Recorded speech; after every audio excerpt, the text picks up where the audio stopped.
Eso es lo que buscamos, ¿no? Mejorar nuestra relación con el Rivi, y por lo tanto preciso será conocer tanto como sea posible el judaísmo que él enseñó, es decir, el judaísmo con Yeshua para los judíos.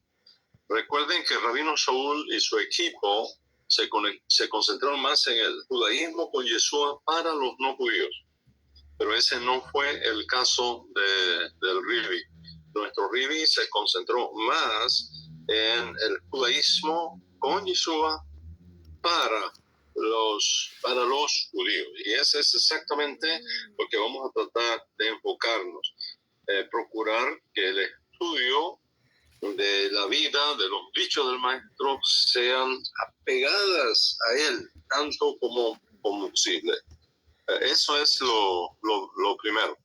Lo segundo es que estos dichos y enseñanzas y lecciones hasídicas que aprendemos de nuestro Rivi no tengan la influencia de enseñanzas posteriores que surgen en el tiempo, sea oral o escrita, y que de alguna manera influyeron en los escritores de nuestros masoretas. No podemos negar que muchos de los dichos y enseñanzas del Rivi fueron luego adaptadas teológicamente, para decirlo de alguna manera, contextualizadas o parafraseadas para que sirvieran mejor a una cultura no judía. Por lo tanto, lo que buscamos son las enseñanzas hasídicas de nuestro Rivi dentro del judaísmo con Yeshua a los judíos, que es el judaísmo menos conocido, de modo tal que nuestro encuentro con esas historias, con esa energía, con esa neshama que está ahí de nuestro Rivi, en esos dichos, nos permita alcanzar el propósito de la investigación que estamos haciendo, a saber, utilizar la vida, utilizar las enseñanzas de Yeshua como nexo espiritual que eleve tu conciencia de hacer, que eleve tu espiritualidad, que eleve tu capacidad de comunicarte contigo mismo y con tu entorno, como fue experimentado por los estudiantes históricos originarios, que al decir de algunos de nuestros masoretas les ardía el corazón. Sí, el corazón, cuando escuchaban al Rivi hablarles de lo que las Sagradas Escrituras decían de él en Moisés, en los profetas y en los salmos. En resumen, la clase de hoy, lo que les propongo para la clase de hoy es lo siguiente: una reflexión profunda sobre los desafíos y metodologías asociadas con el estudio de los masoretas como fuentes históricas. Me propongo descartar la manera tradicional y en cambio enfocarnos destacando la importancia de comprender la naturaleza de las fuentes históricas que tenemos, que han sido transmitidas a través de tradiciones orales y escritas en ese orden, y cómo estas han sido influenciadas por diversos factores culturales y lingüísticos que son necesarios filtrar para retornar a lo que es el judaísmo menos conocido, es decir, el judaísmo de Yeshua para los judíos. Entonces vamos a subrayar con la ayuda del cielo la necesidad de aplicar rigurosos métodos de investigación histórica para discernir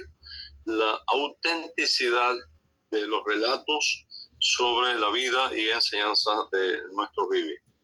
Y me propongo también, con la ayuda del cielo, introducirles algunos conceptos claves, como por ejemplo el criterio de atestación, múltiple atestación independiente, para buscar identificar esas historias hasídicas de nuestro Rivi, sus palabras, sus enseñanzas que están respaldadas por múltiples fuentes independientes, y la importancia que esto tiene a la hora de rescatar ese judaísmo de Yeshua para los judíos. Esa es la idea central.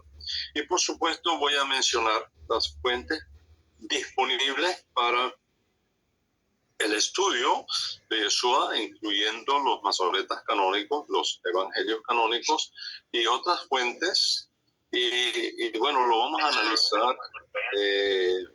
Vamos a tratar de mirar, si el tiempo nos lo permite, la importancia de contextualizar estos textos dentro de su marco histórico y cultural para una comprensión mucho más completa. Espero que podamos completar satisfactoriamente la clase afirmando que, si bien los masoretas canónicos, los evangelios canónicos, presentan desafíos, siguen siendo nuestras mejores fuentes históricas para comprender la vida de Yeshua, las enseñanzas de Yeshua, las historias hasídicas de Yeshua, siempre y cuando apliquemos métodos críticos y académicos de la ciencia histórica que reconoce el propósito teológico, que reconoce el propósito académico de estos estudios. Como tarea, les recomiendo encarecidamente que los viernes antes de la caída del Shabbat o durante el Shabbat leamos historias hasídicas de nuestro Rivi. De hecho, la Rabaní ha creado una... ¿Cuántas tenemos ya, Hani? En el Instagram de la Rabaní, ¿sí? Hay una lista importante. Tengo 21. Hay 19. Hay 19 ya historias hasídicas de nuestro Rivi, y eso es importante antes del Shabbat, incluso durante el Shabbat, oír esas enseñanzas hasídicas, leer esas enseñanzas hasídicas de nuestro Rivi.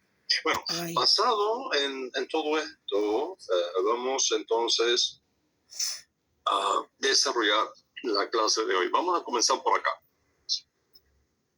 Si lo que nosotros buscamos son los dichos de Yeshua, las enseñanzas de Yeshua, cómo se muestra la vida de nuestro Rivi dentro del judaísmo con Yeshua a los judíos, repito que es el judaísmo menos conocido, de modo tal que al hacerlo, nuestro encuentro con esa fuerza de la Neshama del Rivi que están prendidos ahí en esos dichos, nos permita alcanzar el propósito de la investigación que estamos haciendo y utilizar de esa manera la herramienta de investigación apropiada que facilite esa conexión. Por ejemplo, en el mundo científico, nosotros no podemos hacer una cirugía facial con las mismas herramientas que utilizamos por una nefrectomía radical. Por supuesto, algunas cosas son comunes, pero la esencia del procedimiento es diferente. Pues exactamente igual sucede con la ciencia histórica. Para el estudio académico de los textos antiguos, máxime con la santidad que tienen nuestros textos bíblicos. ¿Me podrías conseguir un poquito de té, por favor? Tibiecito. Tenemos un poco de frío acá en la Galilea en el día de hoy. Entonces, estoy diciendo que lo mismo tenemos que hacer con la ciencia histórica, ¿no? Para el estudio académico de esos dichos, enseñanzas, historias antiguas, máxime con el respeto que nos imponen, con la reverencia que nos imponen, tratándose de la santidad que tienen nuestros textos bíblicos. Y por lo tanto, para lograr esto, debemos utilizar las herramientas de investigación apropiadas que las tenemos académicamente hablando en eso que llamamos la ciencia histórica del estudio de las escrituras, incluyendo el Código Real. Y esta herramienta de investigación lingüística es clave para lograr nuestro objetivo de acercarnos a nuestro RIBI tanto como sea posible. Por supuesto, esto representa un desafío para nosotros. Y lo primero que hay que recalcar es que si nosotros queremos saber algo de figuras del pasado, necesitamos tener fuentes de información. Eso es lo que necesitamos. Eso puede parecer muy obvio, pero por alguna razón, cuando se trata de Yeshua, la gente parece pensar que simplemente saben quién era, qué dijo o qué hizo, casi como si obtuvieran ese conocimiento por osmosis del medio ambiente. De hecho, sin embargo, todo lo que tú sabes acerca de Yeshua, o lo que tú crees que sabes de Yeshua, te ha llegado de alguna fuente. Por algún lado te ha llegado. Esa vía por la que te ha llegado es la fuente. Alguien te lo dijo, lo leíste en algún escrito, o una combinación de todo eso. La pregunta que tenemos que hacernos es, ¿de dónde obtuvieron su información estas personas? Estas personas que te hablaron a ti de Yeshua, ¿de dónde obtuvieron esa información? Para presionar un poquito más a la idea, ¿qué las convierte en autoridades? ¿Y por qué debes pensar que tenían razón en lo que te han dicho? Mire, cada historia sobre Yeshua o cualquier otra figura histórica, sí, pero en este caso de nuestro RIBI, cada historia sobre Yeshua reúne varias ideas, ¿no? Primero, es históricamente precisa, algo que realmente dijo o algo que realmente hizo. Eso es una. Dos, es posible que haya habido una edición, una contextualización de esas enseñanzas. Tercero, es posible que alguien haya inventado algo o una combinación de todo esto. Entonces, la única forma de saber si un detalle de la vida de Yeshua es históricamente exacto es investigar nuestras fuentes de información. Nuestra fe no puede estar basada en suposiciones. Nuestra fe no puede estar basada en simplemente que alguien me lo dijo.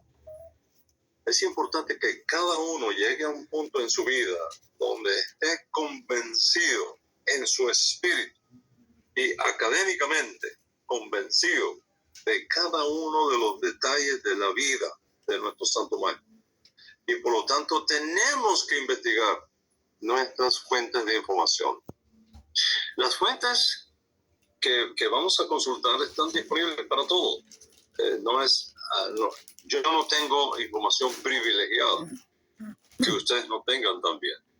Es simplemente la pasión por esto lo que nos impulsa a dedicar el tiempo que requiere investigar las fuentes. Las fuentes disponibles para ti, para mí, para todos son las mismas. Y en esas fuentes uno puede descubrir varias fases. La primera fase es la fase oral. Y las historias sobre Yeshua, sobre nuestro Rivi, circularon al principio oralmente. Fue Torah Shebe'al Peh, fue enseñanza de boca en boca. Después entramos en una segunda fase, ¿no? La fase escrita, donde se narra también de forma escrita su vida, sus dichos, sus enseñanzas, sus experiencias, sus intercambios, su vida, su muerte, su resurrección. En todos estos procesos, históricamente hablando, se crearon muchas historias que empezaron a contarse, y de esa forma se fue multiplicando la manera como el mensaje de la vida de Jesús se fue propagando por todos los lugares. Entonces, lo que nosotros queremos, si queremos relatos históricamente confiables, son fuentes que se puedan rastrear hasta la época de Yeshua. Es decir, no queremos fuentes del siglo X, no queremos fuentes del siglo VI, no queremos fuentes del siglo XVIII, queremos fuentes antiguas. Y por supuesto, tenemos fuentes antiguas. Lamentablemente, no tan antiguas como nos gustaría, pero sí son antiguas. Sucede exactamente igual que en la Biblia hebrea. Es decir, nosotros no tenemos los originales de la Biblia hebrea. Nosotros no tenemos los originales que escribió Moisés. Nosotros no tenemos los originales que escribieron los profetas. Tenemos copias de copias de copias de copias de copias. Lo mismo ocurre con nuestros masoretas. No tenemos los documentos originales. Tenemos copias de copias de copias.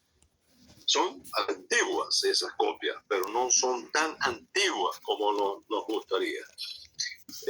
Ahora quiero recordarles algo que muchas veces pasa inadvertido por la mayoría de los que leen la Biblia o de los que leen el Nuevo Testamento, por ejemplo.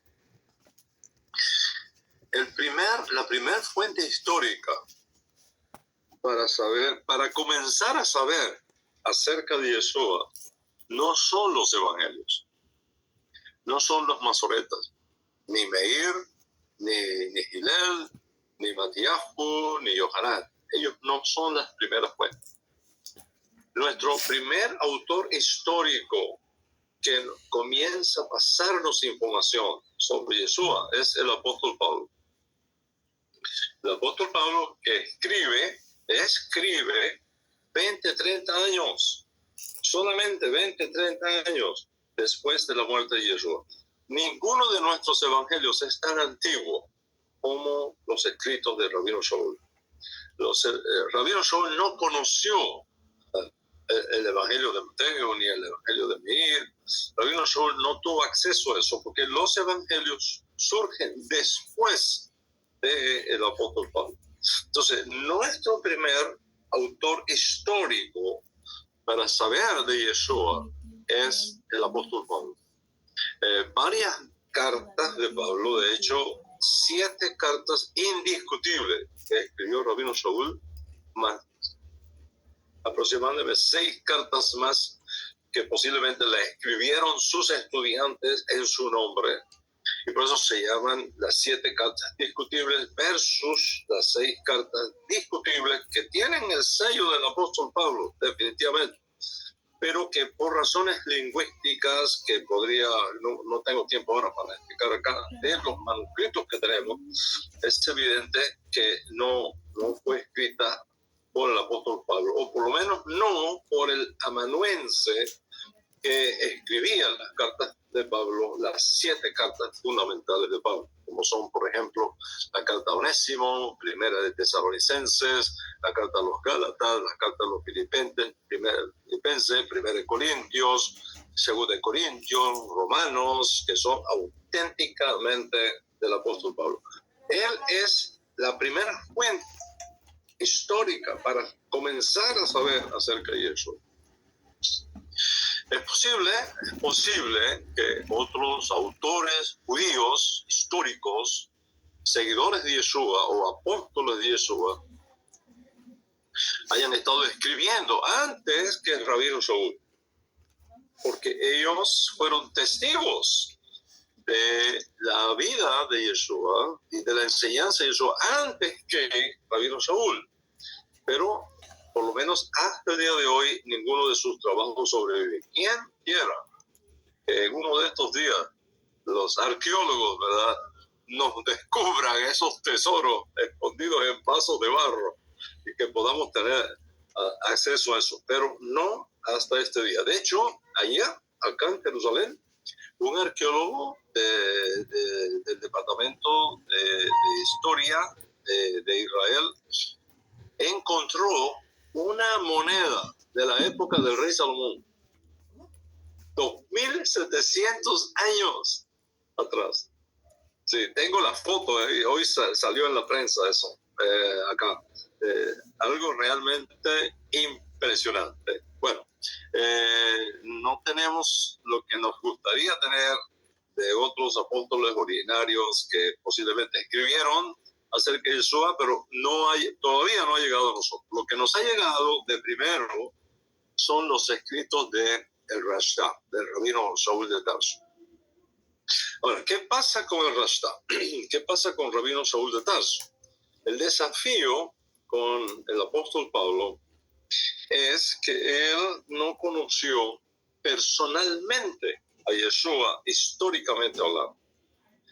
Y eso es lo primero. Y segundo, no nos dice mucho de las enseñanzas de Yeshua como nos hubiese gustado, porque lo daba por hecho.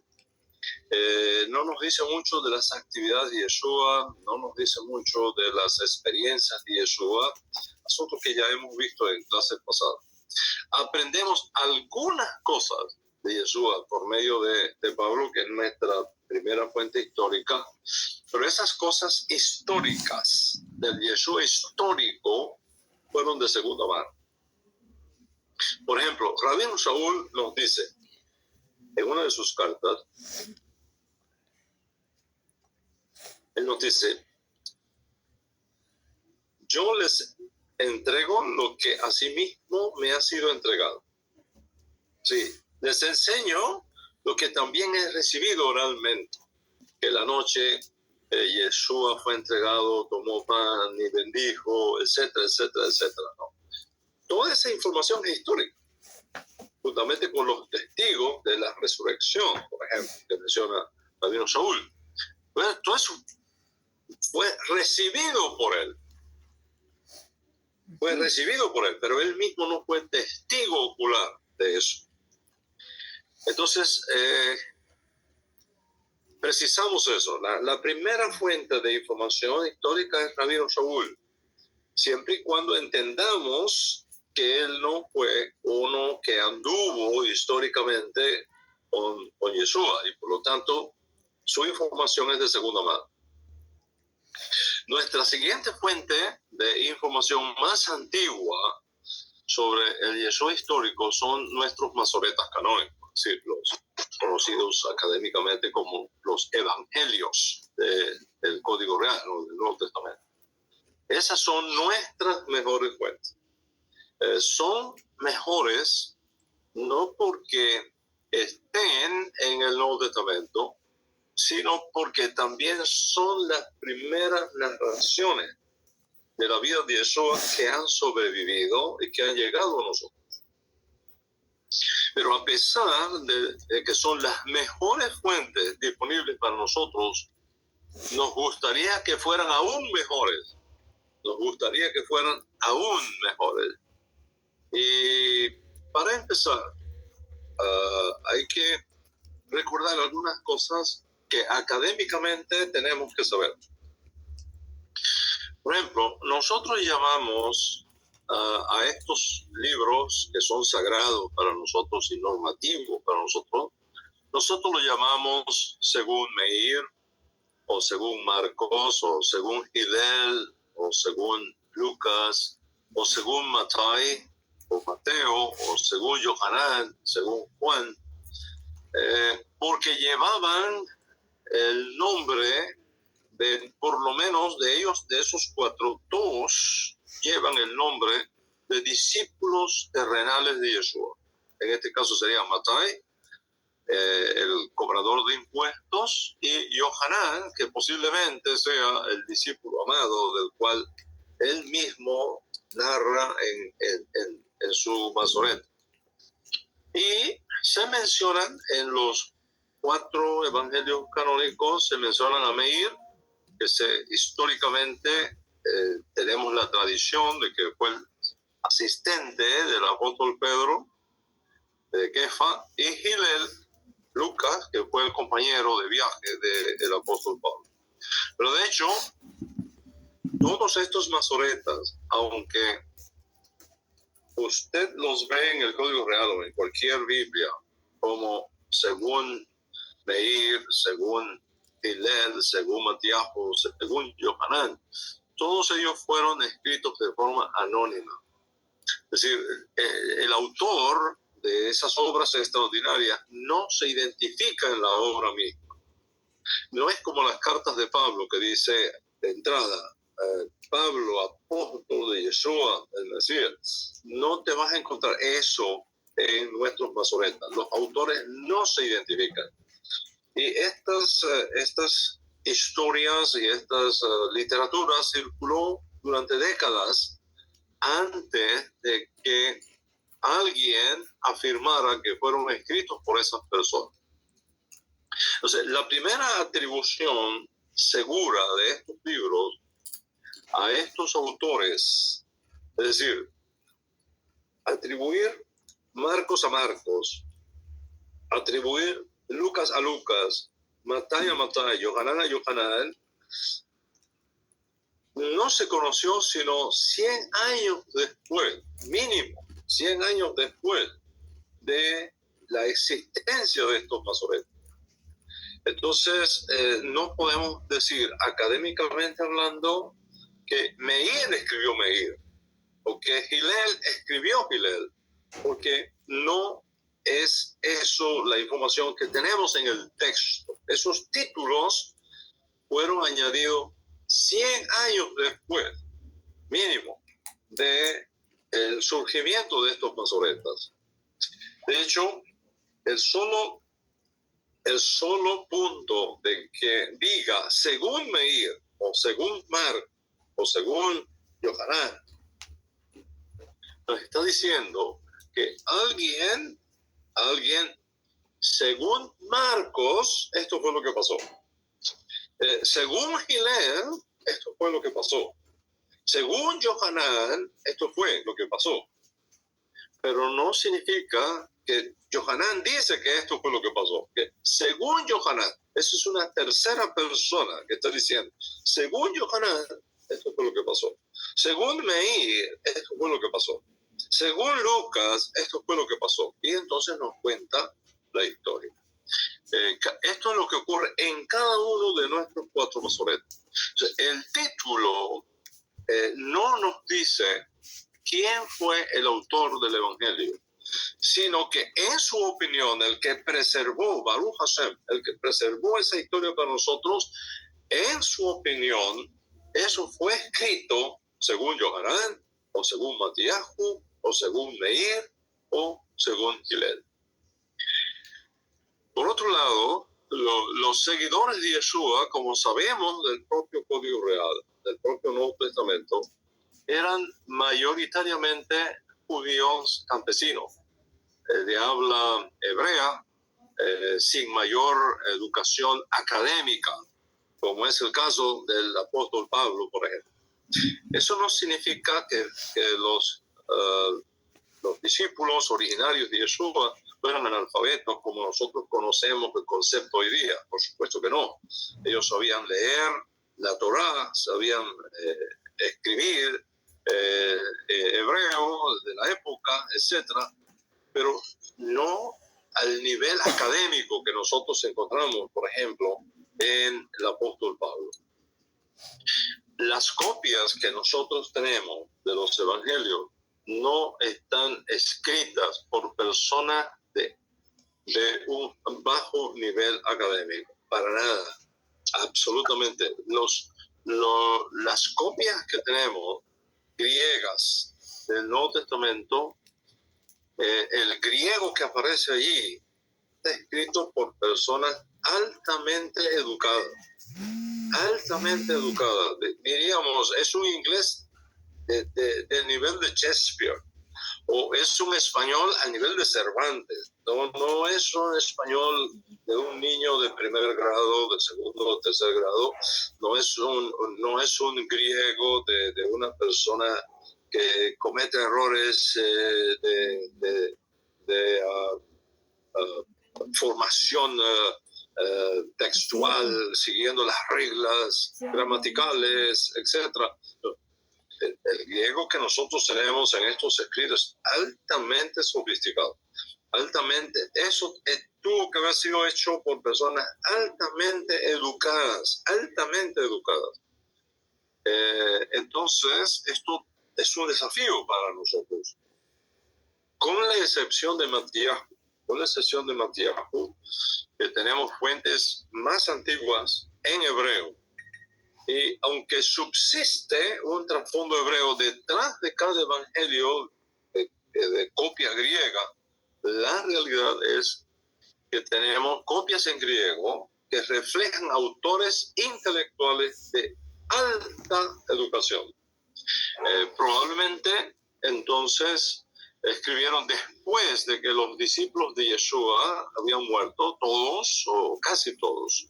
En otras palabras, los evangelios canónicos que nosotros tenemos es posterior a la vida de los apóstoles, no anterior a la vida de los apóstoles. Estaban escribiendo en diferentes partes del mundo, en un idioma diferente, en un momento posterior, mucho más de una generación después de Yeshua.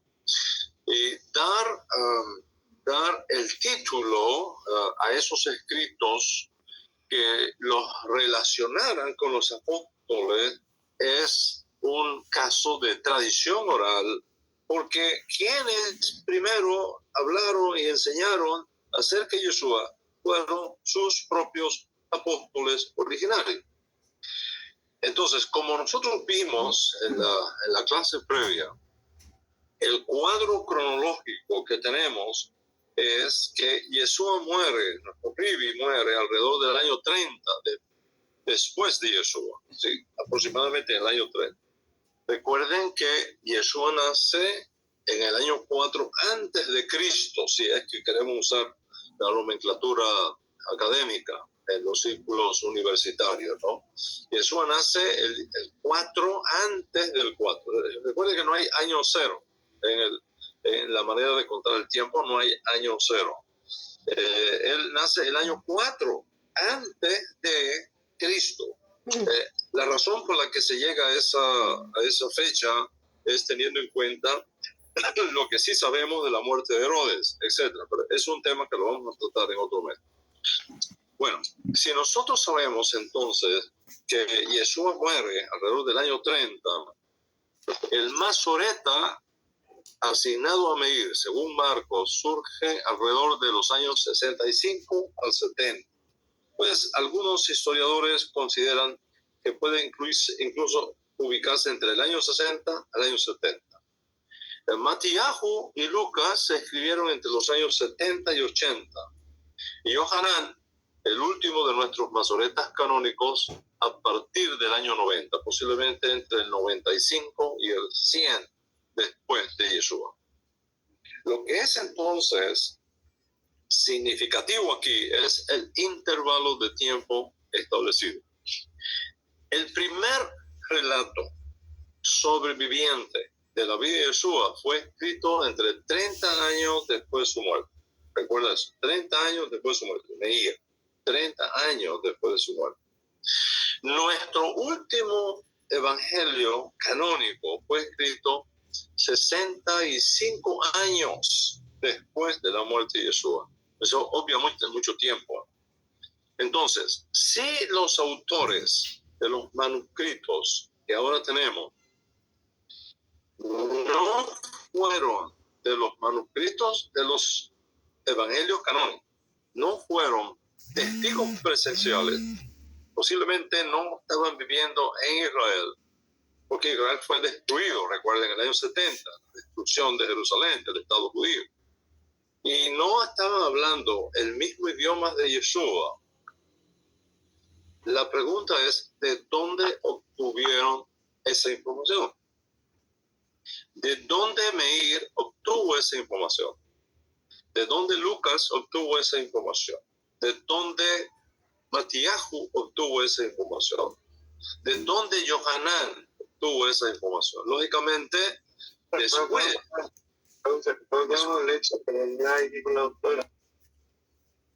Lógicamente, después de la muerte de Yeshua, sus seguidores fueron testigos de su resurrección de entre los muertos.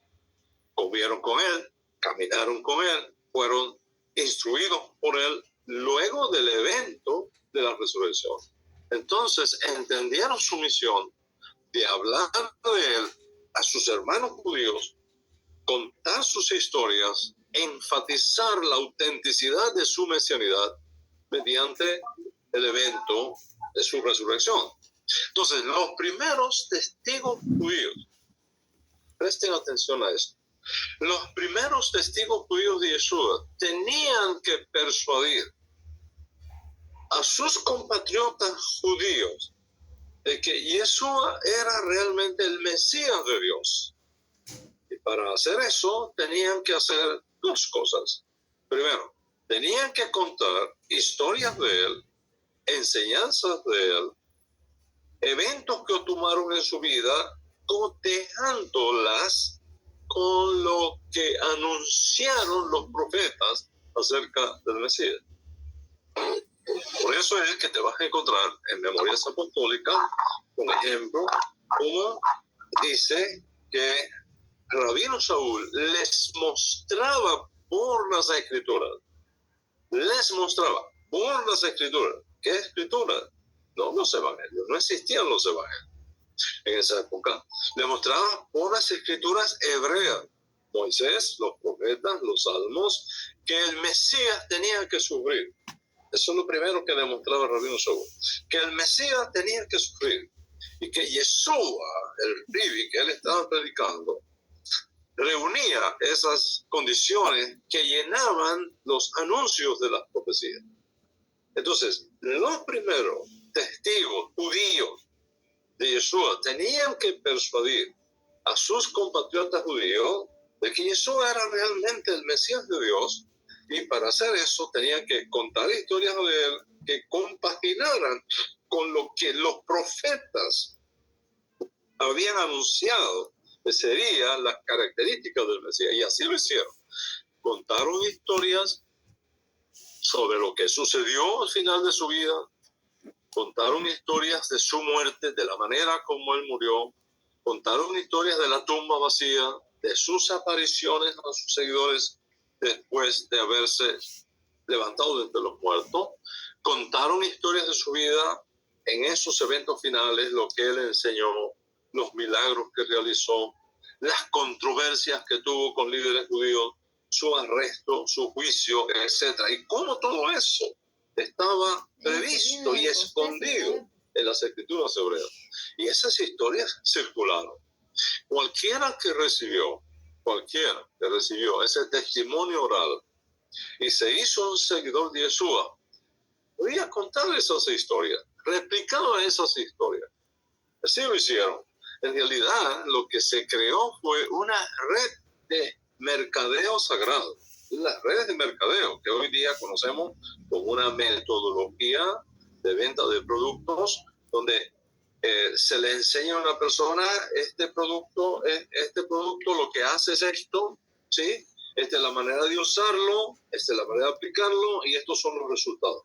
Y esa persona toma eso, lo utiliza, ve que funciona y eso mismo se lo comparte a otro y a otro y a otro y a otro. Se replica el concepto. Bueno, cualquiera que recibió ese testimonio oral se hizo seguidor de Yeshua, contaba su experiencia a otros. Y así lo hicieron, iban replicando, contando sus experiencias. Entonces, contar esas historias era la única forma de comunicarse en los días previos a lo que hoy día es la comunicación masiva. Ellos no tenían la imprenta como nosotros tenemos, ellos no tenían las redes sociales que nosotros tenemos, ellos no tenían teléfonos digitales como lo que nosotros tenemos. La única cosa que tenían era la boca. Eso es lo único que tenían. Y lo hacían. Contaban historias. Era la única manera de comunicarse en los días previos a lo que ya es la imprenta, la comunicación masiva, la cobertura de los medios nacionales, etcétera, etcétera. Esto era importante, esta comunicación vía oral. Era importante porque según los expertos de los estudios lingüísticos e históricos del primer siglo, en el Imperio Romano, 10% de la población, apenas 10% de la población, sí sabía leer y escribir. 90% de la gente no sabía leer, no sabía escribir. Por lo tanto, la única manera de llegarles era contándoles las historias. No le podías dar un papel, no le podías dar un libro a esas personas, porque no lo sabían leer. Pero sí tenían oídos para escuchar, y entonces contaban historias. Ahora, ¿quiénes estaban contando esas historias sobre el Rivi? ¿Solo los apóstoles? Pues lógicamente no. En ese periodo de tiempo que va entre el año 30 hasta el año 95, estamos hablando de más de 60 años, no solo los apóstoles contaron historias. Sí, ¿quiénes contaron esas historias? Posiblemente toda persona que de alguna manera fue impactada por la vida de Yeshua. Contaban su experiencia a otros. A mí me pasó esto, yo viví así, yo era así, y ahora mira lo que me ha ocurrido. Yo estaba enfermo, mira lo que me ha ocurrido, yo fui sanado, así, así. Contaban historias. Entonces, la pregunta es, ¿solo personas que verificaron sus hechos para asegurarse de que no cambiaron ninguna de las historias, sino que relataron eventos que realmente sucedieron tal como sucedieron? Hubo esa verificación. Las historias se contaron de boca a boca, año tras año. Hasta 7 años después se contaron esas historias de forma oral. Digo 7 años después porque es ahí que aparece la figura del rabino Saúl, como ya hemos hablado, ¿no? Entonces, luego que ocurre la transición de la historia de Yeshua del mundo judío al mundo pagano, piensen eso, luego que ocurre la transición histórica de Yeshua del mundo judío al mundo pagano y el resultado extraordinario que esa historia tuvo en el mundo no judío, en el mundo greco-romano de aquella época, especialmente a través del trabajo de rabino Saúl en los primeros 20 años de su servicio entre los gentiles, cuando todavía el primer evangelio Meir no se había escrito.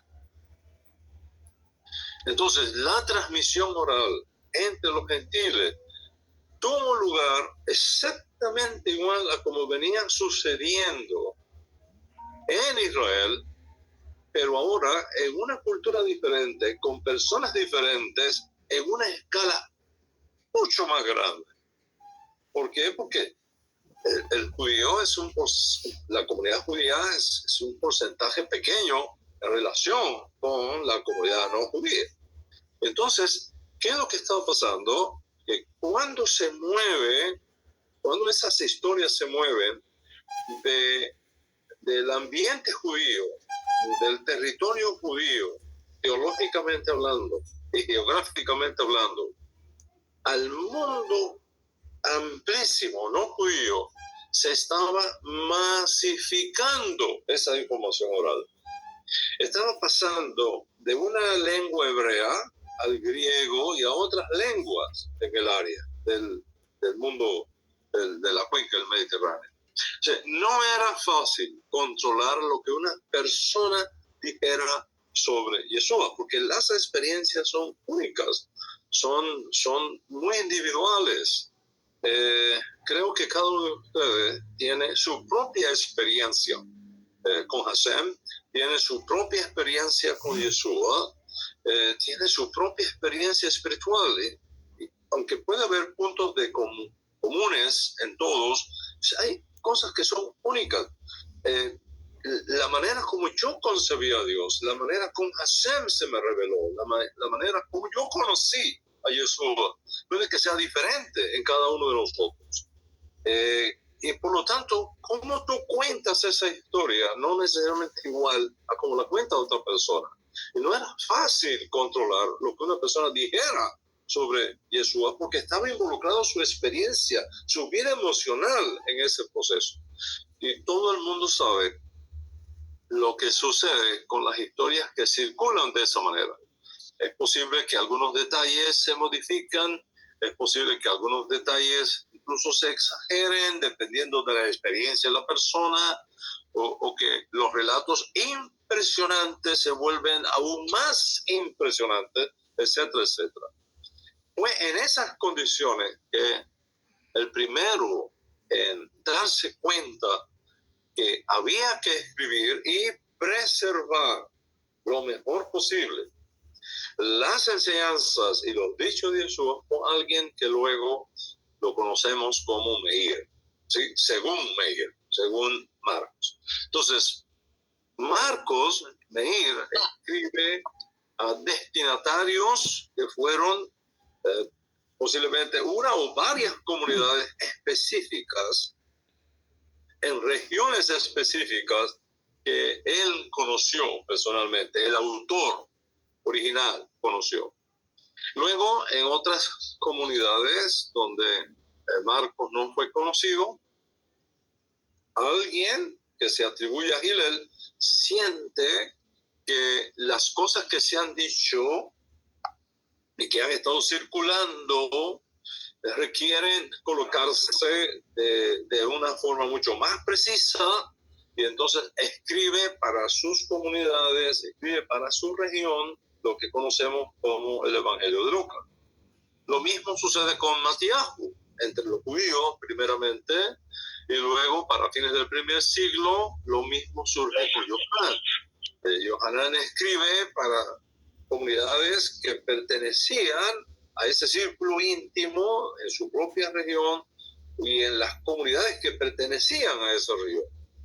Todo esto que estoy hablándoles tiene lugar a partir del año 60, en algún punto en regiones fuera de Israel, y luego en el 70, luego en el 80, luego en los 90. Fue de esa manera que los evangelios, los masoretas, comenzaron a surgir en diferentes lugares con diferentes propósitos. Y esos son, Baruch Hashem, esos son los evangelios que ahora tenemos. Entonces, los eruditos durante más de 30 años lo han estudiado en detalle.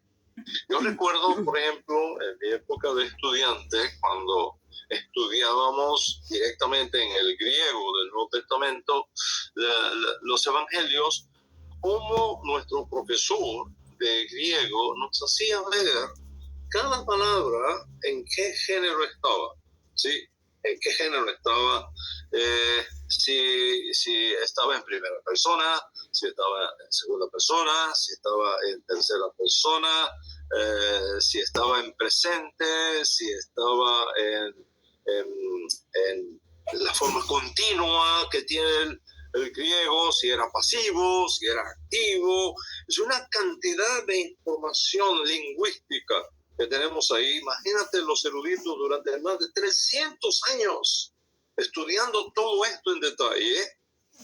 Y uno de los resultados seguros de esta investigación es, primero, que nuestros masoretas canónicos constituyen la mejor fuente histórica plausible de lo que Yeshua hizo, de lo que el Ribi enseñó, de lo que ocurrió después de su muerte. Y segundo, que aunque contengan discrepancias entre sí y en ocasiones incluso contradicciones y en ocasiones problemas históricos, son nuestras mejores y confiables fuentes. Y debido a esta realidad, ¿sí? Es posible que nuestros masoretas tienen información históricas que no necesariamente sucedieron exactamente así. Posiblemente algunas han sido editadas, culturalizadas, embellecidas para adaptarla a la comunidad para la cual se está escribiendo. Lo hacemos todos los días. Todos los días nosotros mismos hacemos estas cosas. La primera fase fue oral. La primera fase fue oral. Contiene información de los que estuvieron con Yeshua, de los que caminaron con él, los que retuvieron en su memoria sus dichos, sus enseñanzas. Sin embargo, las copias de los masoretas, de los evangelios que ahora tenemos, no proviene debido al tiempo en que surgen de alguien que estuvo sentado con Yeshua en el año 27, 28, 29, 30, que estaba tomando nota de sus enseñanzas, porque el masoreta Yohanan, por ejemplo, surge 60 años, 70 años después de Yeshua. Son libros extraordinarios, constituyen una fuente de información tremenda, la buena noticia de la redención prometida al pueblo judío, las buenas noticias acerca de Yeshua. Es decir, sus autores, sin duda, tenían un interés personal, tanto en lo que contaban como en la manera apasionada como lo contaban. Ellos querían hablar de Yeshua. Ellos querían predicar a Yeshua. Ellos querían presentar a Yeshua como lo que ellos consideraban que era Yeshua, el Mashiach. No, cuando estudiamos los masoretas, tenemos que tener mucho cuidado de la manera como nos acercamos a este estudio, porque los masoretas, los evangelios, los escritores de los evangelios canónicos que tenemos no están tratando de darnos información biográfica de Yeshua. No son biografías de Yeshua. El estilo de nuestros masoretas no es biográfico, que pasaría desapercibido entre los historiadores que vivieron 2000 años después. Los evangelios, mis queridos estudiantes, los evangelios no son libros históricos en el sentido como hoy día se define un género literario histórico. Sí, no son parte de lo que académicamente se conoce como historiografía. Los masoretas estaban escribiendo para ayudar a la gente a hablar de Yeshua de forma concisa y apropiada, de modo tal que creyeran en el mensaje de Yeshua. Estaban basando sus historias en lo que habían oído, en lo que habían leído muchos de ellos, en lo que habían vivido muchos de ellos. Todo eso se remonta a la primera fase, o sea, la tradición oral. Entonces, no podemos olvidar que los antiguos, que en su mayoría no sabían leer ni escribir, tenían una cultura oral muy desarrollada y eran muy cuidadosos de cómo se transmitían oralmente acuerdos comerciales, acuerdos matrimoniales, acuerdos políticos y, por supuesto, acuerdos sociales. Ese mismo cuidado se mantuvo en relación con las historias que se contaban de Yeshua.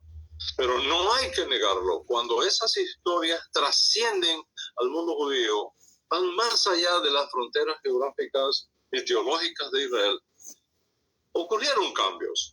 Las percepciones cambiaron, las experiencias cambiaron, la manera como contaban esas cosas cambiaron.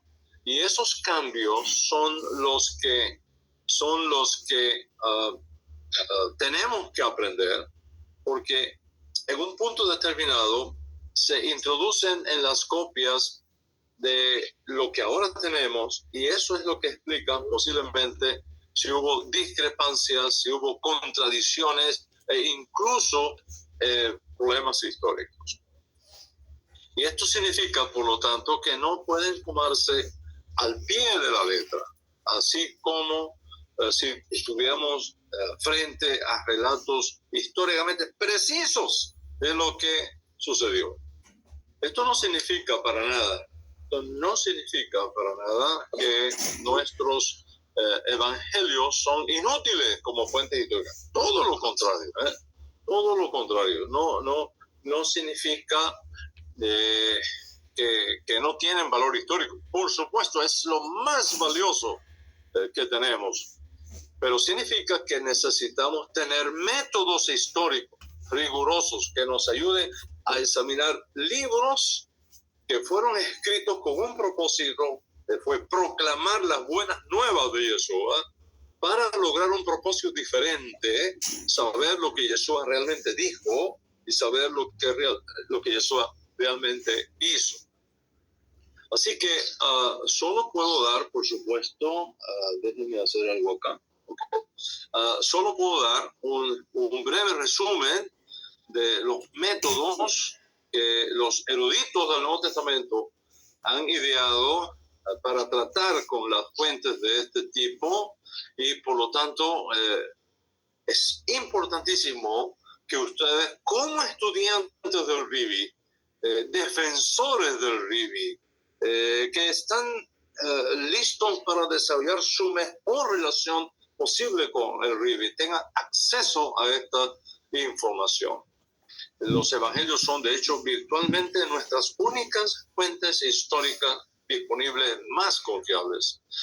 No tenemos relatos de Yeshua de fuentes griegas o romanas del primer siglo, antes del año 90, ni siquiera se menciona el nombre de Yeshua en fuentes más allá del Nuevo Testamento, 70 años después de su muerte, y por lo tanto es para nosotros sumamente importante que nos concentremos en los evangelios. Por supuesto, hay algunos evangelios que surgieron después, que han sido encontrados después, que pueden brindarnos información adicional, como por ejemplo el Evangelio de Tomás, el Evangelio de Pedro, el Evangelio de Miriam, que han sido descubiertos en tiempos modernos, podríamos decir, pero al final del día, en realidad, no nos dan mucho.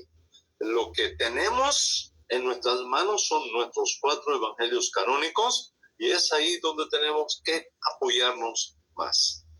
Ahora, para ir aterrizando el avión de esta clase, la inmensa mayoría de los eruditos modernos están de acuerdo que aunque estos evangelios canónicos tengan discrepancias, contienen evidencias históricamente precisas de lo que Yeshua dijo, de lo que Yeshua hizo, de lo que Yeshua experimentó.